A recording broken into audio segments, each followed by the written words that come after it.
दोस्तों, जनहित भारत में आप सभी का स्वागत है। दोस्तों, आज हम बात करेंगे चुनाव में वोटिंग प्रतिशत को लेकर और देखेंगे कि जब जब चुनाव प्रतिशत बढ़ा है तब तब भाजपा की जीत हुई है, लेकिन इस बार चुनाव प्रतिशत पिछली बार से घटा है। तो क्या भाजपा के अच्छे दिन समाप्त होने वाले हैं और बुरे दिन की उल्टी गिनती शुरू हो गई है? और उसी के साथ बात करेंगे प्रधानमंत्री मोदी की अमर्यादित भाषा को लेकर, जिसमें वह विपक्षियों के लिए मुजरा जैसे शब्द का प्रयोग किए हैं। और अगर यह शब्द विपक्षियों के ऊपर लागू किया जा सकता है तो क्यों प्रधानमंत्री को भी मुजरा करते हुए नहीं कहा जा सकता? और अंत में बात करेंगे कि अमित शाह के लुधियाना में रैली से पहले तमाम किसानों और किसान नेताओं को नज़रबंद किया जा रहा है और यहां तक कि उनको रोकने के लिए वाटर कैनन भी रैली स्थल के नज़दीक लगाया जा चुका है। तो किस आधार पर अमित शाह कह सकते हैं कि 5 चरणों के चुनाव में 300 के ऊपर हम जीत चुके हैं और अब छठे और 7वें चरण में 400 पार का टारगेट लिया गया है? तो चलिए सबसे पहले बात कर लेते हैं वोटिंग प्रतिशत की। दोस्तों, 2019 के 5 चरणों की तुलना में 2024 में लगभग 20 करोड़ वोट कम पड़े हैं। जहां 2019 में 70.1% वोट 5 चरणों के चुनाव में डाले जा चुके थे, वहीं 2024 में 50.7 करोड़ वोट चुनाव आयोग द्वारा दर्ज किया गया है। अगर हम 2009 से 2014 तक वोटिंग परसेंटेज की बात करें तो 2009 की अपेक्षा 2014 में वोट प्रतिशत बढ़ा था और भाजपा सत्ता में आई थी। 2014 की अपेक्षा 2019 में फिर वोट प्रतिशत बढ़ा था और भाजपा फिर सत्ता में आई थी, लेकिन 2024 में 2019 के मुकाबले वोटिंग प्रतिशत कम हुई है। तो क्या इससे यह अंदाजा नहीं लगाया जा सकता कि यदि वोटिंग प्रतिशत बढ़ने से भाजपा को लाभ हो रही है तो वोटिंग प्रतिशत घटने से भाजपा को नुकसान भी हो सकती है? और क्या इसीलिए प्रधानमंत्री मोदी वोट हासिल करने के लिए अपनी भाषा के मर्यादा तक को भी ताक पर रख दिया है और तेजस्वी यादव पर व्यंग करते हुए मुजरा करने तक की बात कह डाली, जबकि तेजस्वी केवल मूल मुद्दों जैसे दवाई, सिंचाई, महंगाई, गरीबी, बेरोजगारी आदि मुद्दों पर लगातार प्रधानमंत्री मोदी से जवाब मांग रहे हैं।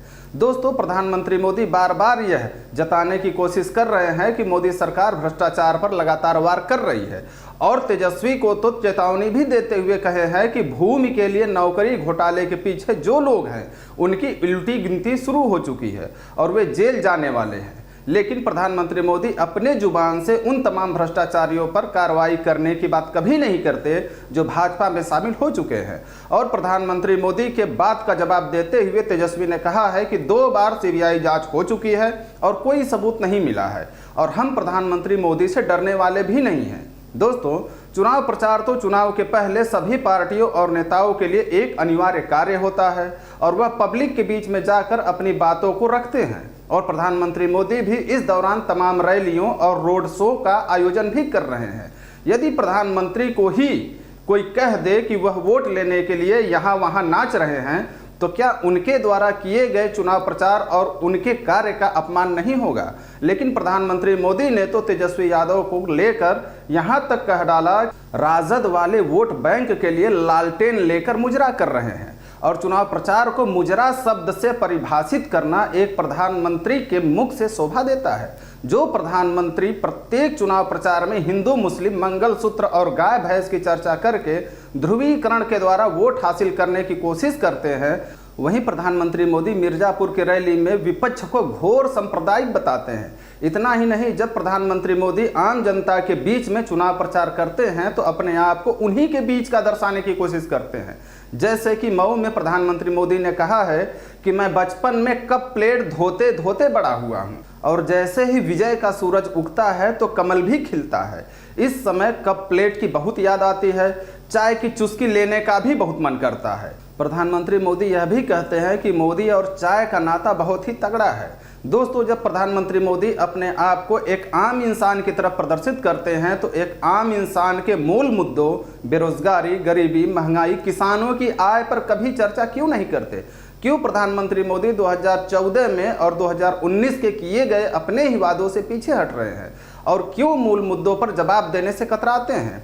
दोस्तों, विपक्षी गठबंधन द्वारा एक और गंभीर आरोप लगाया गया है कि अंबेडकर नगर चुनाव के दौरान इंडिया गठबंधन के प्रत्याशी लालजी वर्मा को प्रशासन द्वारा नजरबंद कर दिया गया था ताकि चुनाव प्रचार में भाजपा हेराफेरी कर सके और चुनाव को प्रभावित कर सके। कांग्रेस ने अपने एक्स पोस्ट में कहा है कि नरेंद्र मोदी और भाजपा सरकार हार के डर से इतना बौखलाई हुई है कि खुलेआम तानाशाही पर उतर आई है। सरकारी तंत्र का दुरुपयोग करके इंडिया गठबंधन के प्रत्याशी को घर से बाहर निकलने नहीं दिया जा रहा है और मतदाताओं को भी धमकाया जा रहा है। एक्स पोस्ट पर चुनाव आयोग से अपील किया गया है कि महोदय, अगर आप नींद से जाग गए हो तो कृपया कार्रवाई करने का कष्ट करें। एक अलग पोस्ट में समाजवादी पार्टी ने भी चुनाव आयोग से मामले की संज्ञान लेने की अपील की है और कहा है कि सरकारी मशीनरी का दुरुपयोग करके इंडिया गठबंधन के उम्मीदवारों को घर से बाहर निकलने नहीं दिया जा रहा है और मतदाताओं को भी धमकाया जा रहा है। महोदय, अगर आप जाग गए हो तो कृपया कार्रवाई करने का कष्ट करें।